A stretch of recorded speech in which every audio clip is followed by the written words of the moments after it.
Good morning, everybody. Well, this is the morning I do my final pack. This is my bracelet. I put it on. So here is one of the survival bracelets. And this side here is a knife that you pull out. I've got one like this. It's got a compass, a whistle, and every one of them's got a survival deal on it. But I thought I'd show you that. I usually wear this one when I need a little knife, cut a string or something. I just keep it on my bracelet. Today I want to talk about full-time RVers by choice or by circumstances. So I'm a part-time RVer by choice because I like to. And I overpack and take too much crap. And I told a guy one time, I said, he was a prepper, lived in a cellar. He called it a bunker. I called it a damn cellar. I said, the only reason I'd be down in this bunker, or cellar, is in case of nuclear fallout. Other than that, no, that's just a damn grave. If somebody find it, you ain't got no protection. They could smother you out, find your air holes, put a gas bomb down it or whatever. And like I said, the true nomads in survival mode, they have to move. That's what the hunters and gatherers did. They had to move, and you would be a hunter and gatherer. So full-time or part-time RVers, especially right now, there's a lot of them out there by circumstances. They didn't choose that life. Now there's people that choose it and enjoy it. My daughter loves it. She got a great big old Class A and a rich old man, and she stays in some of the swankiest places you can get. She owns land in Colorado. When they get tired of traveling, they go back to that property. But she likes Colorado. I guess it's for the recreation cannabis or some shit. She's one of them hippie generations. Yeah, that's what the hell they are, hippie generation. But right now, I watched a video, and I agreed with the guy, 100%. Great guy. I forget what the name of the damn thing was, but in there, he's talking about, he was from Canada or the UK. I think he was from Canada. He said this, you can't hardly find minivans. You can't find cargo vans. You can't find any type of Class C, A, or whatever, because people are trailers. People are buying them up because they're getting thrown out of their houses, and they're taking their last few thousands of dollars, we got a couple of $1,000s of the last $1,000 they got, and buying in these vehicles, to move into with their family. They got small children. They got to, house them some damn place. The food banks are overrun. I mean, this virus is about bankrupt a lot of countries, and it's bankrupt to people. The damn country can make more money. Now, they still ain't come up with a stimulus package for the poor-ass people, I call them. People need that $1,200 to $2,000, $2,400. They need it. They need it to buy something to put their families in. They've come to the conclusion that, without something to put their family in, they're at risk. That if they don't own the property or they don't, I've seen a lot of them buying lands. It's getting harder to buy. Little acre, half acre, 2.5 acres, little bitty stuff. 0.2 or 5 or whatever the hell it is. They're hard to find now. Now you can buy 150, 300 acres, a big farm or a ranch or something. They're easy to find.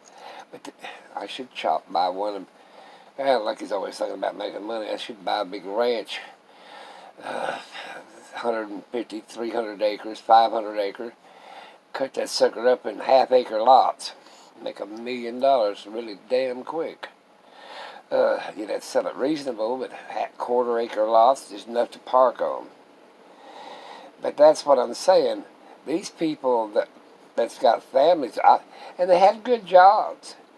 Hell, like I said, I had a damn good job till I ended up with cancer and had to quit. But these people, some of them had damn good jobs. You know, real estate jobs. They had insurance jobs. They had restaurant jobs. I mean, it ain't nothing for a good waitress can bring in $300 a day. You know, and Americans tip more than any country in the world. You go Google that one. That's what I'm saying. It's just right now I bet the desert's full up because they have to go where it's this free place to park or whatever, and then I bet you a lot of places out there in the desert in California and wherever, it's just going to be overrun. Of course, he said he wants to go to California. He's going to Los Angeles, I think it is, San Diego, somewhere there. I said, Chris, you better be damn careful because them people out there are starving to death. They ain't got no damn money, and this, that, and the other, and don't be flashy with the damn... See, when I travel, if I have to pull out cash, it's $5, 20 is the largest bill I pull out. That's it, 20. Do not start unrolling $100 bills. That is not the way to travel. You know. And now if you've got a $100 bill, you go to a Love's or something like that, and you already separate that damn thing from the rest of the $100 bills, if you're rich enough to have them, and you fill up your tanks, you get $40, $50 worth of gas, and then cash that $100 bill or $30 worth of gas, whatever the hell the gas you spend, and then start using 5s, 10s, and 20s. And don't keep very many of them wadded up. You know, if you're going to spend $30, that's all you take in. You might take 40 in, you know. But that's my own traveling. Mainly, I just use my damn card. Slide that summit in there. That way they don't know if you got $5 on that card or 500,000.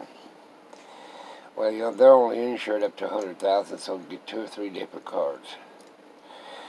But right now,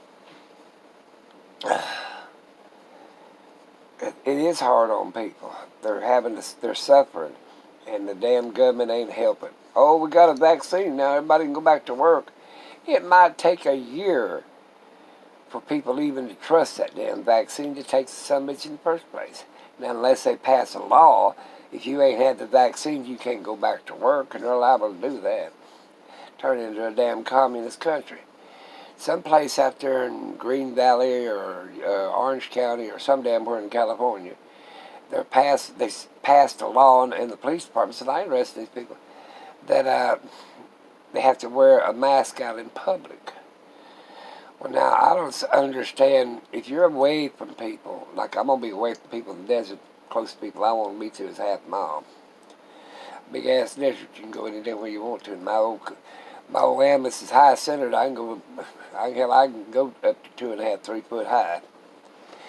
And, but if you're way out, like on the beach, if you're the only one on the damn beach, why in the hell would you need a mask? Or if there's other people on the beach, but they're, 300 or 400 yards away, you don't need a mask, in my opinion. But now if you're in a crowded area like Walmart, damn, I'll tell you what, when I go to Walmart, that's like going down in the ICU unit in the damn hospital. You want to put on all your damn PPEs in that damn place, but yet they can't go to church and sit 6 to 10 foot apart. Don't make no damn sense. And you can wear a mask in church and gloves. Me, I don't go to churches anymore. Personal reason. But I will say that if you want to go to church, I think you should be able to go to church. Now, a lot of people say, well, I'm not taking the vaccine. I'm going to take the vaccine because it's going to be out, that Pfizer, or whatever the hell the name of it is. It's going to be out at least 2 months before they probably even offer it to us. You see what the results are in Canada, and you can see the in the UK, and they've already got the vaccine started spreading that. And time we get it, we're going to get it next week or next month, probably next week, next couple of weeks. But there'll be enough of it out there that you can figure out, did it kill anybody or did it, whatever. Yeah, if it's offered to me, I'm taking the damn thing. I take a damn flu shot. Some people said, well, it gives you the flu. My brothers, one of my brothers, he's dead now, but he used to say, well, that damn thing will just give you the damn flu.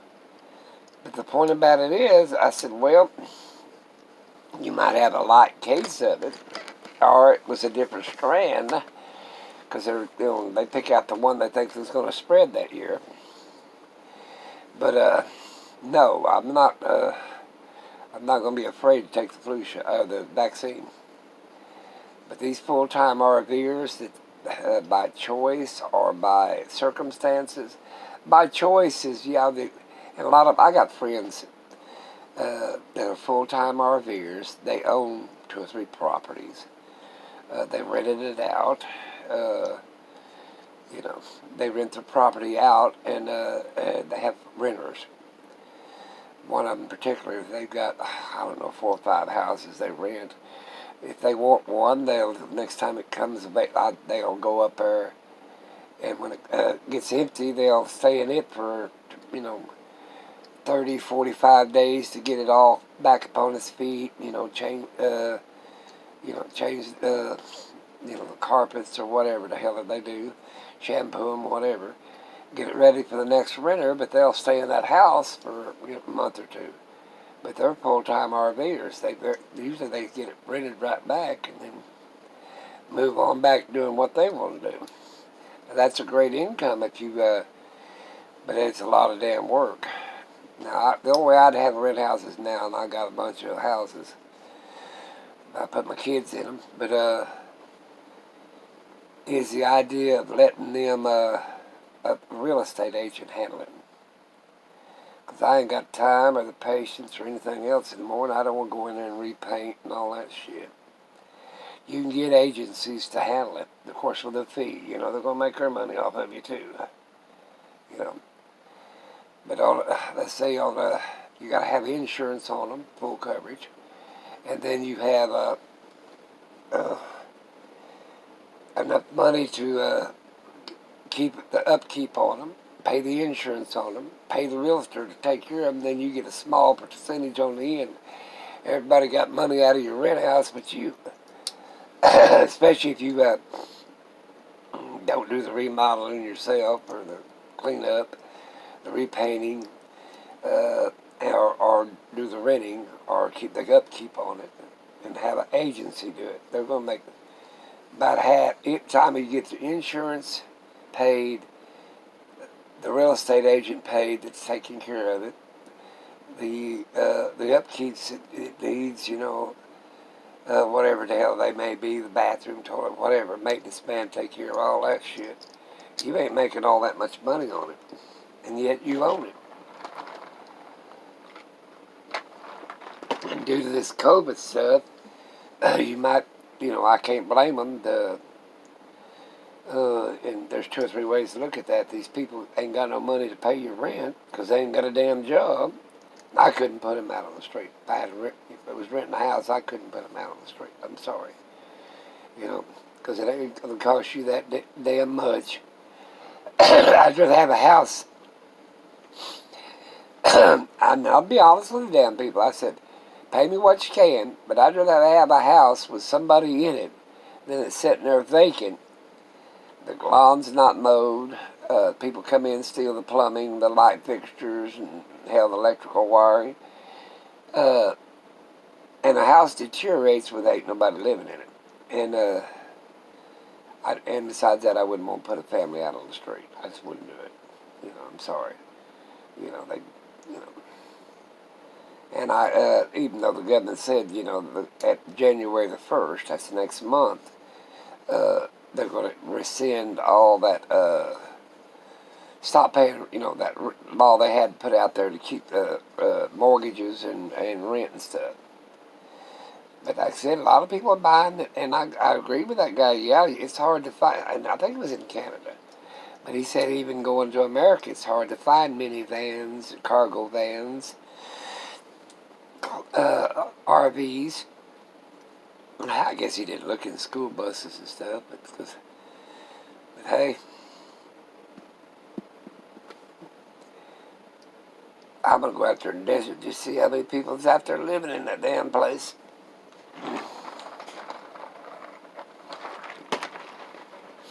But RVer by choice or RVer by circumstances? I'd rather be an RVer by choice. Because circumstances mean you're down to your last nickel or dime. There's a lot of retired people that's just barely drawing Social Security. And they're having to live like that. And it ain't their fault either. Now, if I had to live like that, I'd probably just have one dog, if any. Because I wouldn't want to subject my poor little animal to living like that. They need to change the scenery, too. But circumstances, and it's bad. I mean, it's really bad. You get people that's got 3 or 4 little old kids. Now, what are you going to do with them? I mean, they can't. I mean, they barely feed them kids. You know. Right now, it ain't good for the landlord nor the renter. Because the landlord ain't making much money off of them anyway. And right now, he ain't making no damn money at all off of them. He's having to pay the insurance company out of his own damn pocket, more than likely. I paid, you paid up by the year, every 6 months, or by the month,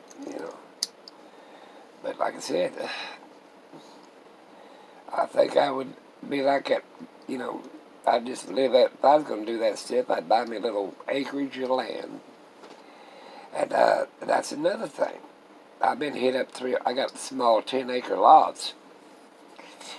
And a friend of mine said, well, he's splitting he's got a couple 100 acres. He's splitting them up in quarter-acre lots. Quarter-acre. Hell, you can't spit across the damn thing. To half-acre lots, he said, and he's selling them like hotcakes. And they ain't got no utilities on them, this, that, and the other. Bare land. Of course, they can park an RV on it, and then take it down to a dump station or whatever.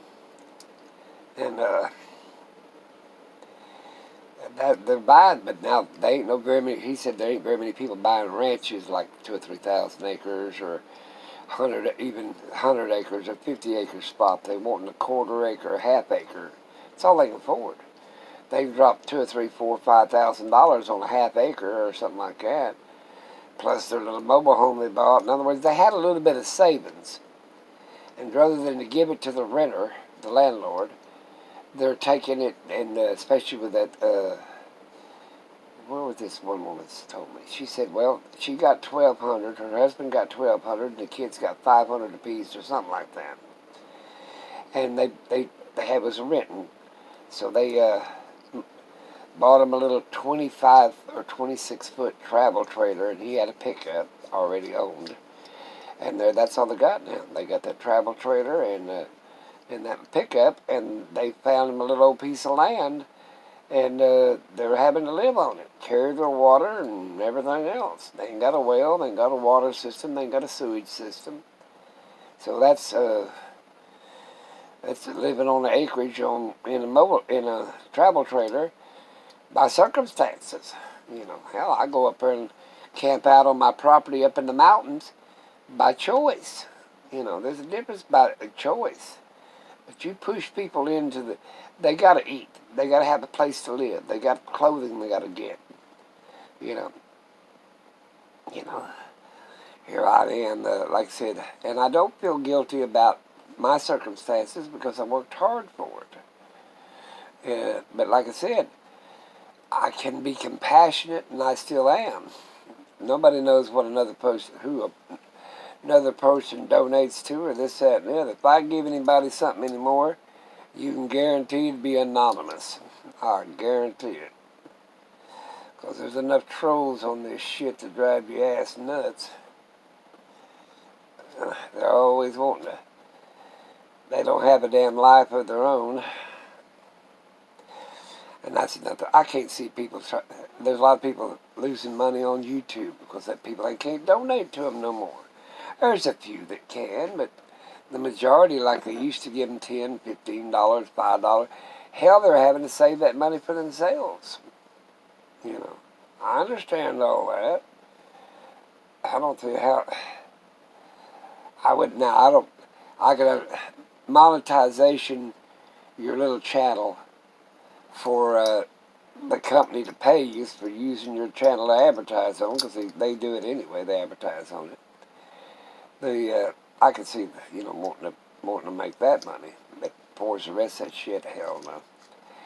I wouldn't mooch and beg for nobody. I'll just go back to damn work. But like I said, and I've learned how to make side money. You can make it a U-ship. You can be a U-shipper. You can find stuff at real good discount prices and resell it. You can buy stuff at auctions and resell it. I keep something that people would need or have to have, like generators. Even a lot of people buy generators because they're living off grid. A lot of them are RVers and they buy generators. You got to buy something that you know they're going to use.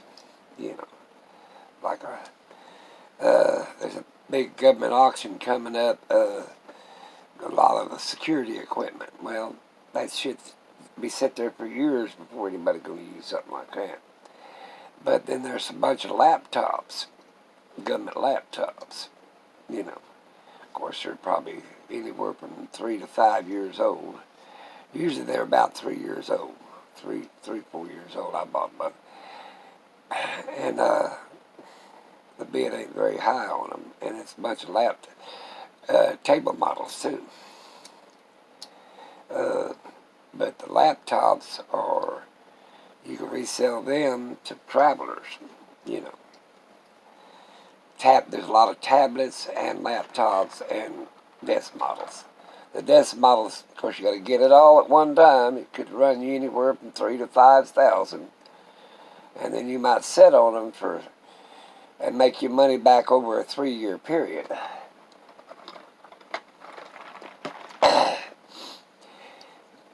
Like I said, but there's a lot you can do with them hard drives in them big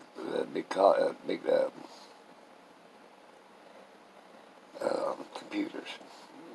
You can use them now what I do, I use them as an anchor base because they've got massive, like 3 and 4 terabytes in them. And I can use them for a base to keep all my information, survival information. How to make certain knots and everything else. How to make a gasifier, how to take an abscess tooth out, all kinds of stuff. Gallbladder surgery, appendicitis surgery, all kinds of crap. But, like I said, right now it's buying time. If you got any extra money, and you know this shit's going to be over with eventually, and you can sit on your money for 5 years, let's say 5 years now, and you have a place to store it, and a good clean place, don't have to rent a damn storage building or some shit,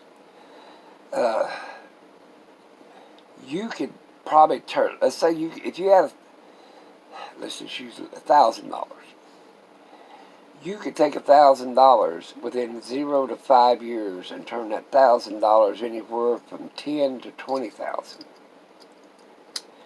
Now, is that what you want to make? And now let's move it on up to if you invested 5,000, you could turn that into 25 to 50,000.